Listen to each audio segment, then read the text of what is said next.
Hey all, welcome back to my channel Need to Needles. So இந்த வீடியோல நம்ம என்ன டிஸ்கஸ் பண்ண போறோம் அப்படின்னா it is nothing but gymnosperms. So last classல வந்துட்டு pteridophytes முடிச்சிட்டோம், bryophytes முடிச்சிட்டோம், algae முடிச்சிட்டோம், introductory part of plant kingdom அதுவும் முடிச்சிட்டோம். So இந்த கிளாஸ்ல வந்து gymnosperms பார்க்கலாம். Okay, so coming to first point, gymnosperms na என்னப்பா? Gymnosperms are plants in which the ovules are enclosed by, not enclosed by ovary wall and remain exposed before and after fertilization. So இங்க என்ன சொல்றாங்க அப்படின்னா like ஆஞ்சியோஸ்பர்ம்ஸ் எல்லாம் என்ன இருக்கும் ovary இருக்குன்னா அதுக்கு ஓவரி வால் அப்படின்னு இருக்கும் ஸோ இட் என்க்ளோசஸ் தி ஓவியூல்ஸா இருக்க போகுது பட் கம்மிங் டு ஜிம்னோஸ்பர்ம்ஸ் இதுல வந்துட்டு ஜிம்னோஸ்னா என்ன நேக்கட் ஸ்பெர்மானா என்ன சீட்ஸ் ஸோ இதுல இருந்து நமக்கு என்ன தெரியுது இந்த சீட்ஸ் எல்லாமே அதாவது ஓவியூல்ஸ் எல்லாமே these are not enclosed by ovary wall so இது enclose ஆகாதனால they remain exposed before and after fertilization. Is that okay? Seeds that develop post fertilization are not covered. That is naked. Okay.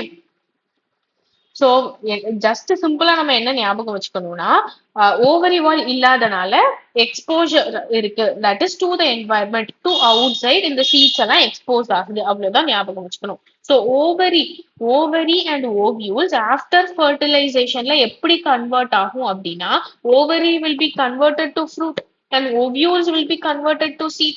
So இந்த ஓவரியில வந்துட்டு ovary wall அப்படிங்கிற ஒரு விஷயம் absent ஆனனால ஃப்ரூட்ல நமக்கு fruit வால் அப்படிங்கிற விஷயம் இருக்க போறது இல்ல so ovules remain exposed to environment such that seeds also will remain exposed to environment புரிஞ்சுதாப்பா so ஓவரி வந்துட்டு நமக்கு ஓவரி வால் இல்ல அதனால ஓவியூல்ஸ் வந்துட்டு ரிமைன் எக்ஸ்போஸ்ட் டு ஏரா ரிமைன் எக்ஸ்போஸ்ட் டு என்வாயர்மெண்டா இருக்கு அது மாதிரி ஆஃப்டர் ஃபர்டிலைசேஷன் எதுவா கன்வெர்ட் ஆகுதுன்னா ஓவரி வந்துட்டு ஃப்ரூட்டா கன்வெர்ட் ஆகும் அண்ட் ஓவியூல்ஸ் வந்துட்டு நமக்கு சீடா கன்வெர்ட் ஆகும் அது மாதிரி ஃப்ரூட்ல அப்ப என்ன இருக்கும் ஃப்ரூட் வால் இருக்காதா அந்த ஓவரி வால் தான் நமக்கு ஃப்ரூட் வாலா கன்வெர்ட் ஆகும் ஓவரி வால் இல்லாதனால நமக்கு ஃப்ரூட் வாலும் இருக்க போறது இல்ல ஃப்ரூட் வால் இல்லைன்னா என்ன ஆகும் இந்த சீட்ஸ் எல்லாம் ரிமைன் எக்ஸ்போஸ் டு ஏரா இருக்குமா என்வாயர்மெண்டா இருக்க போதா சேம் திங் புரிஞ்சுதா சோ இதுதான்ப்பா ஓவரி அண்ட் அந்த கிரீனிஷ் டாட்டட் ஸ்ட்ரக்சர் தான் ஓவரி வால் அண்ட் உள்ள இருக்கிற எல்லோயிஷ் சீட் லைக் ஸ்ட்ரக்சர் தான் என்னன்னு சொல்றாங்க ஓவியூல்னு சொல்றாங்க புரிஞ்சுதா இந்த சென்டென்ஸ்க்கான மீனிங் இதுதான் தென் as you can see over here இதுதான் ஜிம்னோஸ்பர்மோட ஓவியூல் அப்படின்னா இது ஆஞ்சியோஸ்பர்ம்னா இதுல ஓவரி வால்னு ஒரு அவுட்டர் கவரிங் இருக்கா சேம் திங் இதுவும் சேம் தான் பட் இதுக்கு ஓவரி வால் அப்படிங்கிற அவுட்டர் கவரிங் இருக்கு ஆனா ஜிம்னோஸ்பர்ம்ஸ்க்கு இல்ல இதுதான் டிஃபரன்ஸ் பிட்வீன் ஆஞ்சியோஸ்பர்ம் அண்ட் ஜிம்னோஸ்பர்மோட ovary clear they include medium-sized trees or tall trees and shrubs. All kinds of trees இருக்குப்பா இதுல மீடியம் சைஸ்டு ட்ரீஸ் இருக்க போது குட்டியான shrubs இருக்க போது டால் ட்ரீஸும் இருக்கு டால் ட்ரீக்கான எக்ஸாம்பிள் தான் sequoia sequoia is the tallest tree known it is called giant redwood அப்படின்னு சொல்றாங்க ஸோ இதுதான் இந்த sequoia it is very much tallest tree of gymnosperm புரிஞ்சுதா தென் இப்போ ரூட்ஸ்க்கு ஸ்பெஷாலிட்டி இருக்கு ஸ்டெம்ஸ்க்கு ஸ்பெஷாலிட்டி இருக்கு ரூட்ஸ்க்கு இருக்குப்பா ஸ்டெம்ஸ்க்கு இருக்கு அண்ட் ஆல்சோ லீவ்ஸ்க்கு இருக்கு ஸோ இந்த மூணையும் டிஸ்கஸ் பண்ணலாம் ஓகே ஸோ இந்த வந்து இதுல வந்து ரூட்ஸ் வந்து ஜென்ரலி டேப் ரூட்டா இருக்கும் டேப் ரூட்னா என்ன டேப் ரூட்னா இப்போ C as you can see over here ஒரு சீடு இருக்குப்பா இந்த சீடு வந்து ஜெர்மினேட் ஆச்சு அப்படின்னா ஒரு பாப்அப் ஸ்ட்ரக்சர் வரும் சீட்ல இருந்து ஒரு பாப்அப் ஸ்ட்ரக்சர் வரப்போகுது இட் இஸ் நத்திங் பட் ஒரு emergence of structure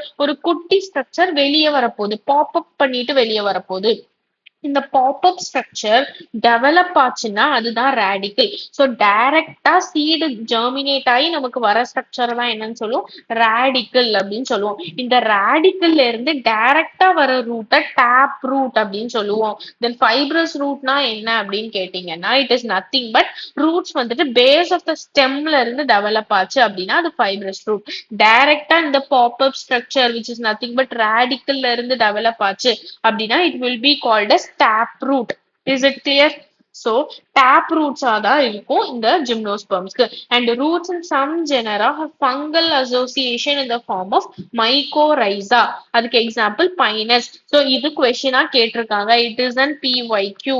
So mycorrhizal association எங்க இருக்க போகுது, that is fungal association எங்க இருக்க போகுதுன்னா pinusல இருக்க போகுது as far as gymnosperms are concerned. Okay, then so radical tap roots எல்லாம் புரிஞ்சிருக்கும்னு நினைக்கிறேன். I'll proceed on further. In plants like cycas ல வந்துட்டு small specialized roots called corolloid roots இருக்க போது. These are associated with N2 fixing cyanobacteria. So பைனஸ்ல என்ன இருக்கும், மைக்கோரைசல் association இருக்கும். கொரோலாய்டு ரூட்ஸ் எங்க இருக்க போது, சைக்கஸ்ல இருக்க போது. கொரோலாய்டு ரூட்ஸ்னா இதுதான்ப்பா, as you can see over here. இந்த ஸ்ட்ரக்சர் வந்துட்டு என்ன பண்ணும் அப்படின்னா, these will be fixing nitrogen. Okay, so nitrogen fixing cyanobacteria இருக்கு இதுல, அது மூலமா அது வந்துட்டு நைட்ரஜனை ஃபிக்ஸ் பண்ணும். Nitrogen is essential for its nutrition, for plants development, for plants maturation. Clear? So nitrogen தேவை, it is an essential mineral. So அதை யார் மூலமா ஃபிக்ஸ் பண்றாங்கன்னா சைனோபாக்டீரியா மூலமா சைக்கஸ் எடுத்துக்குது. இதுக்கு பேர் தான் என்ன, கொரோலாய்டு ரூட்ஸ் அப்படின்னு சொல்றாங்க. Is that clear for everybody? Then so again I wanted to say you one thing, the cyanobacteria அப்படின்னா it is also called as blue green algae வா. so அந்த blue green algae அப்படிங்கறனால இந்த இத வந்து algae இருக்குன்னு we should not include in class algae. Okay, it comes under kingdom Monera under 5 kingdom classification by Whitaker. புரிஞ்சுதாப்பா? so Whitaker classified cyanobacteria into Monera kingdom. Okay, coming to stems. Stems வந்துட்டு unbranched இருந்துச்சுன்னா it will be cycas. Stems வந்து நமக்கு branched இருந்துச்சுன்னா it will be pinus and citrus. Examples are very very important. So remember, unbranched எதுல இருக்கும்னா cycasல இருக்கும், branched எதுல இருக்கும், pinus and citrusல இருக்க போகுது. Is that okay? Then coming to leaves. Leaves are simple or compound leaf இருக்கும். They are well adapted to withstand extreme temperature. So simple லீஃப்னா என்ன, இந்த மிட்ரிப் பிரேக் ஆகாம ஒரே கண்டினியூஸ் லீஃபா இருந்துச்சுன்னா இது சிம்பிள் லீஃப். காம்பவுண்ட் லீஃப்னா என்ன, இந்த மெயின் மிட்ரிப் பிரேக் ஆகி நிறைய லீஃப்லெட்ஸா வந்திருக்கும், இதுதான் காம்பவுண்ட் லீஃப். Okay, so இது withstand extreme temperature, humidity and wind. It can withstand harsh temperatures. Is that okay?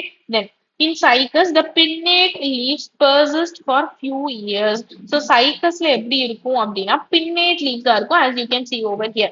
So neem leaf எல்லாம் பார்த்திருக்கீங்களா, ஒரு மிட்ரிப்ல ஆப்போசிட்டா ஈக்குவல் ஐ மீன் சேம் டைரக்ஷன்ல நமக்கு லீவ்ஸ் அரேஞ்ச்மெண்ட் இருக்கும். ஸோ ஸ்ட்ரெயிட்டா ஒரு மிட்ரிப் இருக்கு அப்படின்னா இதுல ஈக்குவலா நமக்கு லீவ்ஸ் அரேஞ்ச்மெண்ட் இருக்கும். இதுதான் பின்னேட் லீஃப்னு சொல்லுவாங்க. ஐ மீன் நீம் லீஃப் பாத்தீங்கன்னா உங்களுக்கு புரியும். In conifers like pinus and citrusல needle like leaves இருக்கு. It reduces the surface area. Their thick cuticle and sunken stomata also helps to reduce water loss. இங்க என்ன சொல்றாங்க அப்படின்னா, இந்த needle like leaf இருக்கா, இப்படி நீடல் லைக் லீஃபா இருக்கிறதுக்கும் இந்த மாதிரி பறந்து விரிஞ்ச லீஃப்க்கும் என்ன டிஃபரன்ஸ் அப்படின்னா சர்ஃபேஸ் ஏரியா தான்ப்பா டிஃபரன்ஸ். ஸோ சர்ஃபேஸ் ஏரியா அதிகமா இருக்கு அப்படின்னா இவாப்ரேஷன் நமக்கு அதிகமா இருக்குமா, ஸோ வாட்டர் லாஸும் நமக்கு அதிகமா இருக்குமா. ஸோ அதை ப்ரிவென்ட் பண்றதுக்கு தான் like needle leaves, surface area கம்மியா இருக்கிற லீவ்ஸ் இருக்கு அப்படின்னு வச்சுக்கிட்டோம்னா அந்த லீவ்ஸ் எல்லாம் என்ன பண்ணும், சர்ஃபேஸ் ஏரியா கம்மியா இருக்கும், ஸோ இவாப்ரேஷன் நமக்கு கம்மியா இருக்கும், வாட்டர் லாஸும் கம்மியா இருக்கும். ஸோ வாட்டர் லாஸை ப்ரிவென்ட் பண்றதுக்காக இது இந்த மாதிரி ஒரு அடாப்டேஷன் எடுத்துக்கிச்சு. Okay, then the other adaptations will be thick cuticle. Cuticle you will be learning in anatomy of flowering plants. Cuticle na it is a surface over plant, I mean leaf. So இந்த cuticle வந்துட்டு என்ன பண்ணும், and also sunken stomata. Stomataனா எல்லாருக்கும் தெரியும் தானே, ஒரு kidney been shaped structure, அது மூலமா தான் நமக்கு இவாப்ரேஷன் நடக்கும். ஸோ ஸ்டொமேட்டா எல்லாமே டீப்பா இருந்துச்சு, sunken is nothing but deep. So டீப்பா இருந்துச்சு அப்படின்னா என்ன நடக்க போகுது, வாட்டர் லாஸ், அதாவது எவாப்ரேஷன் கம்மியாகும். Cuticle is a thick over coating on the leaf surface. So இதெல்லாம் என்ன பண்ண போகுது, நமக்கு இவாப்ரேஷனை கம்மி பண்ணி வாட்டர் லாஸை ரெடியூஸ் பண்ண போகுது, வாட்டர் லாஸை ப்ரிவென்ட் பண்ண போகுது. Okay, clear? Then ஸோ இந்த வீடியோல நான் இதோட எண்ட் பண்ணிக்கிறேன். இது வரைக்கும் புரிஞ்சிருக்கும்னு நம்புறேன். நெக்ஸ்ட் செஷன்ல நம்ம வந்துட்டு ரீப்ரொடக்ஷன் ஆஃப் ஜிம்னோஸ்பர்ம்ஸ் பார்க்க போறோம். So it will take some more time. So I'll be discussing this in the next video. I hope this video helps you a lot. So இதோட இந்த செஷன் எண்ட் பண்ணிக்கிறேன்ப்பா. Please subscribe to our channel, like our videos, share our videos. Okay, thank you.